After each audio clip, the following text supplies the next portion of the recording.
ইতিহাসର ইন্ଟরনাল প্রশ্নপত্র আলোচনা হব আজ। ইন্টরনাল প্রশ্নপত্র পিলামানে ইতিহাসর হিস্ট্রি পিলামানে জাগি যাআন্তু, জাগ্রত হুଅନ୍ତୁ।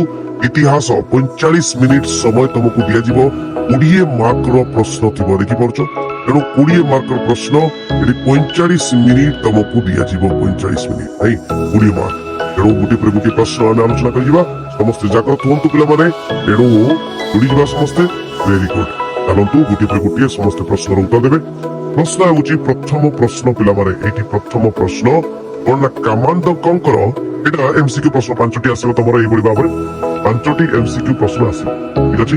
ତେଣୁ କଣ ଅଛି ନା, କାମାନ୍ଦକଙ୍କର କେଉଁ ପୁସ୍ତକ ଗୁପ୍ତ ଯୁଗୀୟ ଶାସନ ବ୍ୟବସ୍ଥାର ପ୍ରବକ୍ତା ଥିଲା?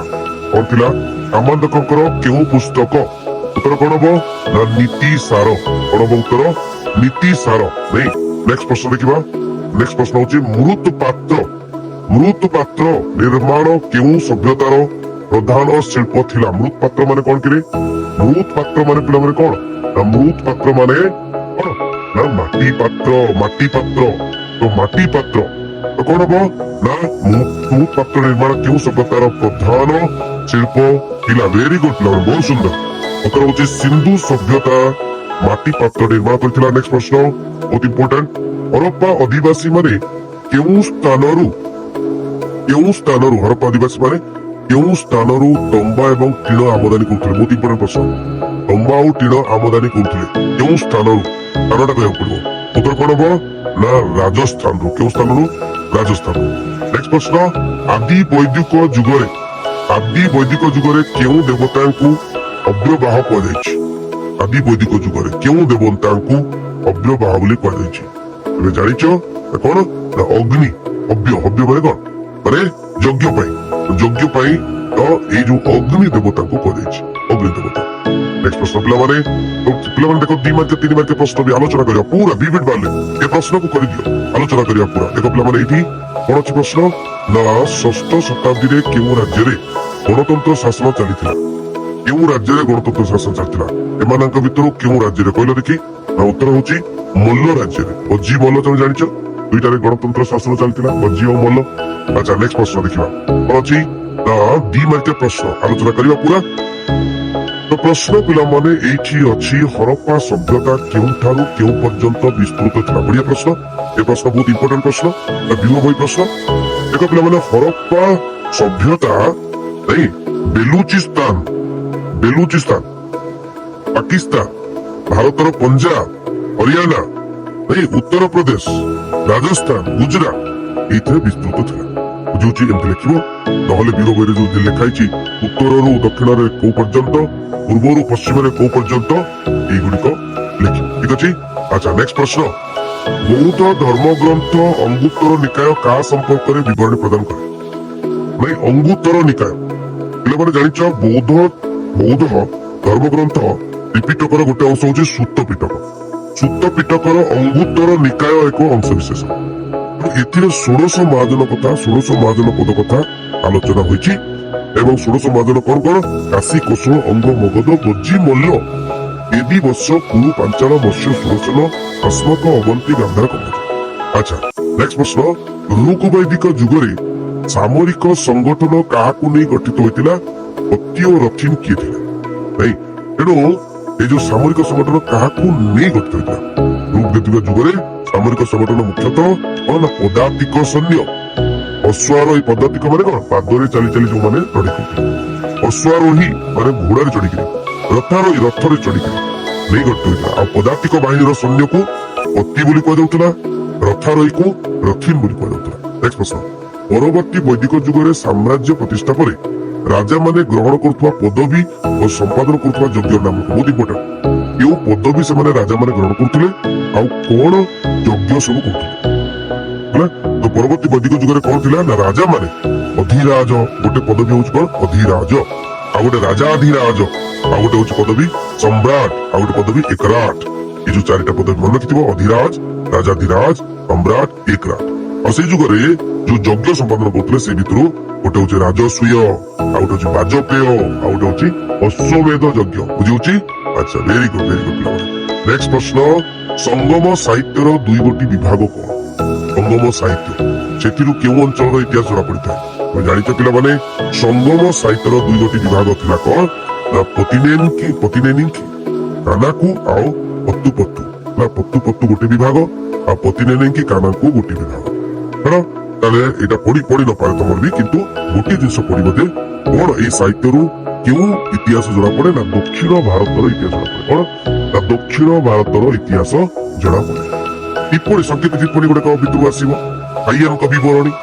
ଫାଇୟାନଙ୍କ ବିବରଣୀ କଣ ନା ଫାଇୟାନ ଆସିଥିଲେ ଚନ୍ଦ୍ରଗୁପ୍ତ ମୌର୍ଯ୍ୟଙ୍କ ସମୟରେ, ଚନ୍ଦ୍ରଗୁପ୍ତ ଦ୍ୱିତୀୟ ଚନ୍ଦ୍ରଗୁପ୍ତ ସମୟରେ, ଗୁପ୍ତ ସମ୍ରାଟ ଦ୍ୱିତୀୟ ଚନ୍ଦ୍ରଗୁପ୍ତଙ୍କ ସମୟରେ ଫାଇୟାନ ଆସିଥିଲେ।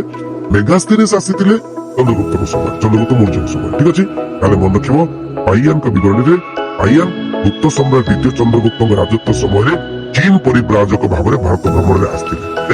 ତାଙ୍କ ବିବରଣୀରେ କଣ ସେ ଭ୍ରମଣ କାଳରେ ତକ୍ଷଶିଳା, ମଥୁରା, କନୌଜ, କାଶୀ, କୁଶିନାରା ଏଗୁଡିକ ସବୁ ବୁଲିଥିଲେ। ପାଟଳିପୁତ୍ର ବିବରଣୀର କଣ ଲେଖିଛନ୍ତି ନା ତତ୍କାଳୀନ ଲୋକମାନଙ୍କର ଆର୍ଥିକ ଅବସ୍ଥା, ଧାର୍ମିକ ଅବସ୍ଥା, ତାପରେ ବ୍ରାହ୍ମଣ ମାନେ କେମିତି ଆଧିପତ୍ୟ ବିସ୍ତାର କରିଥିଲେ ସେଗୁଡିକ ସବୁ ଲେଖିଛନ୍ତି। ନେକ୍ସଟ ପ୍ରଶ୍ନ, ଚିନ୍ଦୁ ଅଧିବାସୀ ମାନଙ୍କର ଅର୍ଥନୈତିକ ବ୍ୟବସ୍ଥା। ବହୁତ ଇମ୍ପୋର୍ଟାଣ୍ଟ ପ୍ରଶ୍ନ। ଅର୍ଥନୈତିକ ଅବସ୍ଥା, ଚିନ୍ଦୁ ଅଧିବାସୀ ମାନେ କଣ କହୁଥିଲେ ଅର୍ଥନୈତିକ ଅବସ୍ଥାରେ କଣ ନା କୃଷି କଥା ଲେଖିବେ। କୃଷି ସେମାନଙ୍କର ପ୍ରଧାନ ଜୀବିକା ଥିଲା। ତେଣୁ ସେମାନେ କୃଷି କରୁଥିଲେ, ସିନ୍ଧୁ ନଦୀର ଅବବାହିକାରେ କୃଷି କରୁଥିଲେ, ଉର୍ବର ଜମି ଥିଲା। ଗହମ, ଧାନ, କପା, ବାର୍ଲି ଆଦି ଚାଷ କରୁଥିଲେ।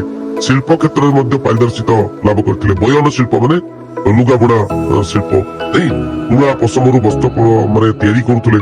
ଅଳଙ୍କାର, ଅସ୍ତ୍ରଶସ୍ତ୍ର, ବିଭିନ୍ନ ବିଳାସ ସାମଗ୍ରୀ ମଧ୍ୟ ବାଣିଜ୍ୟ ବ୍ୟବସାୟ କରୁଥିଲେ। ଆଉ ମେସୋପୋଟାମିଆ ସହିତ ବାଣିଜ୍ୟ ବ୍ୟବସାୟ କରୁଥିଲେ, ସୁମେର ଦେଶ, ମିଶର ଦେଶ ସହିତ। ଆଉ କର୍ଣ୍ଣାଟକରୁ ସୁନା, ଆଫଗାନିସ୍ତାନ, ଇରାନରୁ ରୂପା, ରାଜସ୍ଥାନରୁ ତମ୍ବା ପ୍ରଭୃତି ଆମଦାନୀ କରୁଥିଲେ। ଲେଖିଦବ। ଆଚ୍ଛା, ତାପରେ ଚତୁର୍ବର୍ଣ୍ଣ କଥା କହିଛି। ଚତୁର୍ବର୍ଣ୍ଣ କଣ ପିଲାମାନେ? ପରବର୍ତ୍ତୀ ବୈଦିକ ଯୁଗରେ ଚତୁର୍ବର୍ଣ୍ଣ ସୃଷ୍ଟି ହେଇଥିଲା। ମାନେ ଚାରୋଟି ବର୍ଣ୍ଣ ବା ଜାତି କୁହନ୍ତି। ଚାରୋଟି ବର୍ଣ୍ଣ ଆର୍ଯ୍ୟ ମାନେ ବ୍ରାହ୍ମଣ, କ୍ଷତ୍ରିୟ, ବୈଶ୍ୟ, ଶୂଦ୍ର। ଚାରୋଟି ବର୍ଣ୍ଣରେ ବ୍ରାହ୍ମଣ ମାନେ ପୂଜା ଅର୍ଚ୍ଚନା କରୁଥିଲେ ଏବଂ ଶିକ୍ଷା ପ୍ରଦାନ କରୁଥିଲେ। କ୍ଷତ୍ରିୟ ମାନେ ଯୁଦ୍ଧ କରୁଥିଲେ ଆଉ ରାଜକାର୍ଯ୍ୟ ଭୋଗ କରୁଥିଲେ। ବୈଶ୍ୟ ମାନେ ଚାଷ କାମ ଆଉ ବ୍ୟବସାୟ କରୁଥିଲେ ଏବଂ ଶୂଦ୍ର ମାନେ ଅନ୍ୟ ଜାତି ମାନଙ୍କର ଅନ୍ୟ 3 ଶ୍ରେଣୀର ଲୋକମାନଙ୍କର ସେବା କରୁଥିଲେ। ବୁଝିହେଲା? ତାକୁ ଚତୁର୍ବର୍ଣ୍ଣ କୁହାଯାଉଥିଲା। ବୁଝିହେଲା? କେତେ ସୁନ୍ଦର। ନେକ୍ସଟ ପ୍ରଶ୍ନ, ଇତିହାସ ରଚନାରେ ପ୍ରତ୍ନତାତ୍ତ୍ୱିକ ଉପାଦାନ। 100% ପଢିବ ତମର ଏଇଟା। ଇତିହାସ ରଚନାରେ ପ୍ରତ୍ନତାତ୍ତ୍ୱିକ ଉପାଦାନ। ଦେଖ ପିଲାମାନେ, ପ୍ରତ୍ନତାତ୍ତ୍ୱିକ କଣ? ଦେଖ, ପ୍ରତ୍ନତାତ୍ତ୍ୱିକ ଖନନ କଣ? ପ୍ରତ୍ନତାତ୍ତ୍ୱିକ ଖନନ କଣ ନା ଭୂଗର୍ଭରେ ଯୋଉ ଜିନିଷ ଲୁଚିକି ରହିଛି ତାକୁ ଆବିଷ୍କାର କରିବା। ଭୂଖନନ ଦ୍ୱାରା ତାକୁ ପ୍ରତ୍ନତାତ୍ତ୍ୱିକ ଉପାଦାନ ଆବିଷ୍କୃତ ବୋଲି କୁହାଯାଏ। ନାଇଁକି? ଭୂଗର୍ଭର ଖନନ ଦ୍ୱାରା ବିଭିନ୍ନ ପ୍ରକାର ଧ୍ୱଂସାବଶେଷ ଆବିଷ୍କୃତ ହୋଇଥାଏ। ନାଇଁକି? ଆଚ୍ଛା, ଏଇ ଧ୍ୱଂସାବଶେଷ ଯୋଉ ଆବିଷ୍କୃତ ହୁଏ, ଯେମିତି ମାଟି ତଳେ, ମାଟି ଉପରେ ଯାହା ବି ରହିଥାଏ ତାକୁ ଖୋଳିକିରି ତା ଧ୍ୱଂସାବଶେଷକୁ ଆବିଷ୍କୃତ କରିବା ହଉଛି ପ୍ରତ୍ନତାତ୍ତ୍ୱିକ ଖନନ। ଆଉ ପ୍ରତ୍ନତାତ୍ତ୍ୱିକ ଖନନ ପରିମାଣ ମାନେ ପ୍ରଣାଳୀରେ ଯୋଉ ଉପାଦାନ ବାହାରେ, ସେ ଉପାଦାନ ଗୁଡିକ ଇତିହାସ ରଚନାରେ ମାନେ ସାହାଯ୍ୟ କରେ, ତାକୁ ପ୍ରତ୍ନତାତ୍ତ୍ୱିକ ଉପାଦାନ କୁହାଯାଏ। ତେଣୁ ହରପ୍ପା, ମହେଞ୍ଜୋଦାରୋ, ପାଟଳିପୁତ୍ର, କୌଶାମ୍ବୀ, ଶିଶୁପାଳଗଡ଼, ଉଜ୍ଜୟିନୀ, ହସ୍ତିନାପୁର ଏଗୁଡିକ ସବୁ ଇତିହାସ ମାନେ ଏଗୁଡିକ ସବୁ ପ୍ରତ୍ନତାତ୍ତ୍ୱିକ ଖନନ ଦ୍ୱାରା ମିଳିଛି। ବୁଝିହେଲା? ତେଣୁ ବୁଦ୍ଧଗୟା, ସାରନାଥ, ସାଞ୍ଚି, ଖଜୁରାଓ ଏଗୁଡିକ ମଧ୍ୟ ପ୍ରତ୍ନତାତ୍ତ୍ୱିକ ଉପାଦାନ। ନେକ୍ସଟ ପ୍ରଶ୍ନ ହଉଛି ଅବନ୍ତୀ। ଗୋଟେ ପ୍ରଶ୍ନ ପଡିଛି ଅବନ୍ତୀ। ଅବନ୍ତୀ କଣ ନା ଅବନ୍ତୀ ଗୋଟିଏ 16ଶ ମହାଜନପଦରୁ ଗୋଟିଏ। ଖ୍ରୀଷ୍ଟପୂର୍ବ 6ଠ ଶତାବ୍ଦୀରେ 16ଶ ମହାଜନପଦ ମଧ୍ୟରେ ଅବନ୍ତୀ ଥିଲା ଶକ୍ତିଶାଳୀ। ଏବଂ এই ଯୋଉ ଅବନ୍ତୀ କଣ ଉତ୍ତର ଅବନ୍ତୀ, ଦକ୍ଷିଣ ଅବନ୍ତୀ ଦୁଇ ଭାଗରେ ବିଭକ୍ତ ହେଇଥିଲା। ଉତ୍ତର ଅବନ୍ତୀର ରାଜଧାନୀ ଥିଲା ମହିଷ୍ମତି, ଦକ୍ଷିଣ ଅବନ୍ତୀର ରାଜଧାନୀ ଥିଲା ଉଜ୍ଜୟିନୀ। ପ୍ରଦ୍ୟୋତ ଥିଲେ ଅବନ୍ତୀର ପ୍ରଖ୍ୟାତ ରାଜା ପ୍ରଦ୍ୟୋତ। ଆଚ୍ଛା, ଏମିତି ଲେଖିଦବ ଆଉ କଣ। ତେଣୁ ଗୋଟିଏ ବଡ ପ୍ରଶ୍ନ, ଯୋଉଟା କି ମୁଁ ପ୍ରଶ୍ନ ପତ୍ର ଆଲୋଚନା କଲି।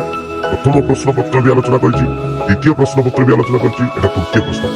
ତମେ କିଛି ଦେଖିଦବ, ପ୍ଲେ ଲିଷ୍ଟକୁ ଯିବ, ଚ୍ୟାନେଲର ପ୍ଲେ ଲିଷ୍ଟକୁ ଯିବ। HK ସାର୍ ଚ୍ୟାନେଲଟି ଖୋଲିବ, ପ୍ଲେ ଲିଷ୍ଟକୁ ଯିବ। ପ୍ଲେ ଲିଷ୍ଟରେ ହିଷ୍ଟ୍ରି ଇତିହାସ ପ୍ଲେ ଲିଷ୍ଟ ଅଛି, ତାକୁ ଦେଖିଦବ। ଠିକ ଅଛି? ମୁଁ ମଧ୍ୟ ହ୍ୱାଟ୍ସଆପରେ ଲିଙ୍କ ଛାଡ଼ିଦେବି। ହ୍ୱାଟ୍ସଆପରେ ଜଏନ୍ କରି ଯାଆନ୍ତୁ ତୁରନ୍ତ ଯୋଉମାନେ ଜଏନ୍ କରିନାହାନ୍ତି। ତେଣୁ ଏମିତି ପଢିବା, ଆଗକୁ ବଢିବା। Thank you very much. ରହିଲି। ସମସ୍ତଙ୍କୁ ସେୟାର କରିବା ଭୁଲିବନି। ସାଙ୍ଗମାନଙ୍କୁ ଆଣିବ, ତମ ସାଙ୍ଗମାନେ ତାଙ୍କୁ ସାହାଯ୍ୟ କଲେ ତମେ ନିଶ୍ଚୟ 20ରୁ 20 ପାଇବ। ମୁଁ ସମସ୍ତଙ୍କୁ ସାହାଯ୍ୟ କର, ଆଗେ ବଢ। ମୁଁ ସମସ୍ତଙ୍କୁ ସାହାଯ୍ୟ କରିବି ଏବଂ ଆଗେ ବଢିବି। Thank you very much.